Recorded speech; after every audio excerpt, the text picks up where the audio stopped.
Perkenalkan, nama saya Hera Novitasari dari Prodi PGSD 3. Nah, di sini saya akan menceritakan sebuah dongeng yang berjudul Kancil dan Buaya. Pada suatu hari, si kancil, binatang yang katanya cerdik itu, tengah berjalan-jalan di pinggir hutan. Berhubung di dalam hutan terlalu gelap karena pohon-pohonnya juga sangat lebat, maka dirinya hanya ingin mencari udara segar sambil melihat matahari yang cerah bersinar. Si kancil ingin berjemur sebentar di bawah terik matahari. Tepatnya setelah sampai di pinggir sungai besar, dirinya merasa perutnya lapar sekali. Kerucuk, kerucuk, kerucuk, kerucuk. Begitu kira-kira bunyi si perut si kancil tengah merasa lapar. Lantas si kancil membayangkan betapa enaknya kalau dirinya makan makanan kesukaannya, yaitu timun. Namun sayangnya kebun timun yang berbuah ranum ada di seberang sungai besar itu. Si kancil diam dan berpikir akan bagaimana caranya menyeberangi sungai besar itu ya. Si kancil terus berpikir, mencari akal bagaimana cara dirinya dapat menyeberangi sungai besar itu tanpa harus menyentuh air yang dingin dan deras itu. Tiba-tiba si kancil memandang ada beberapa buaya yang asik berjemur di tebing sungai. Memang sudah kebiasaan mereka untuk berjemur terutama ketika matahari tengah terik seperti ini. Tanpa menunggu waktu yang lama lagi, si kancil langsung menghampiri salah satu buaya yang tengah berjemur itu. "Halo buaya, apa kabar hari ini?" Buaya yang kala itu masih asik menikmati cahaya matahari lantas membuka matanya dan mendapati si kancil yang tengah menyapa. "Kabar baik, ada apa kamu kemari?" tanya buaya kepada si kancil. "Aku kemari untuk membawakan kabar gembira untukmu dan para kawan-kawanmu," jawab si kancil dengan wajah gembira. Mendengar perkataan tersebut, tentu saja buaya tidak sabar mendengar kabar gembira yang dimaksud oleh si kancil. "Segeralah ceritakan apa kabar gembira tersebut."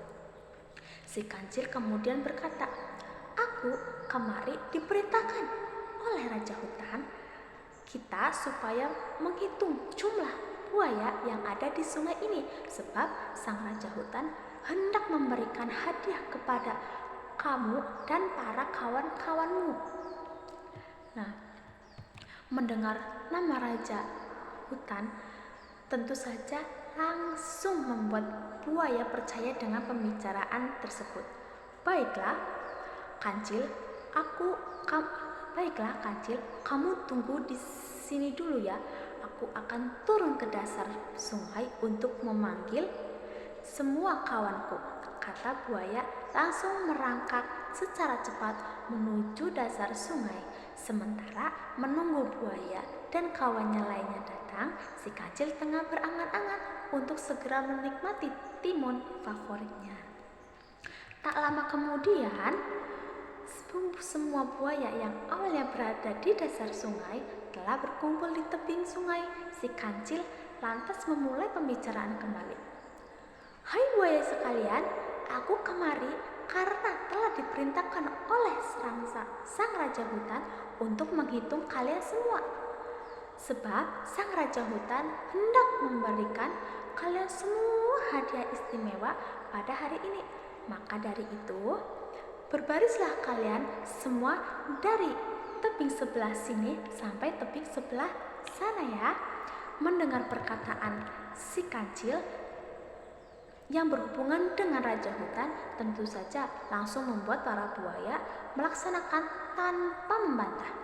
Mereka langsung berbaris dengan rapi sesuai dengan perintah si kancil.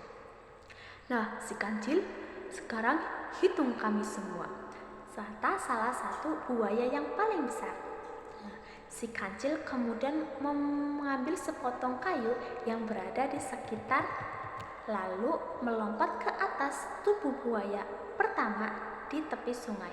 Dirinya sambil menghitung dengan menyebut 1, 2, 3, letuk, buaya jantan kami ketuk. Sambil mengetuk kepala buaya hingga dirinya berhasil menyeberangi sungai tersebut. Setelah sampai di tebing sungai seberang, si kancil langsung melompat gembira dan berkata, "Hai para buaya, apakah kamu tahu bahwa aku sebenarnya tidak membawa berita baik dari sang raja hutan? Sebenarnya aku telah menipu kalian semua supaya aku dapat menyeberangi sungai yang besar ini." Hehehe. Melihat si kancil yang tertawa-tawa sambil berkata demikian, para buaya merasa marah sekaligus malu karena telah diperdaya oleh si kancil. "Dasar kamu kancil nakal dan licik, awas kamu ya. Kalau bertemu, aku akan makan kau," kata salah satu buaya. Nah, si kancil merasa tidak takut sama sekali dengan ancaman tersebut dan dia langsung lari kegirangan meninggalkan para buaya untuk segera menuju ke kebun timun yang ranum. Dirinya segera menghilangkan rasa lapar dan kembali lapar ke dalam kebun timun tersebut. Terima kasih, sekian dari saya. Wassalamualaikum warahmatullahi wabarakatuh.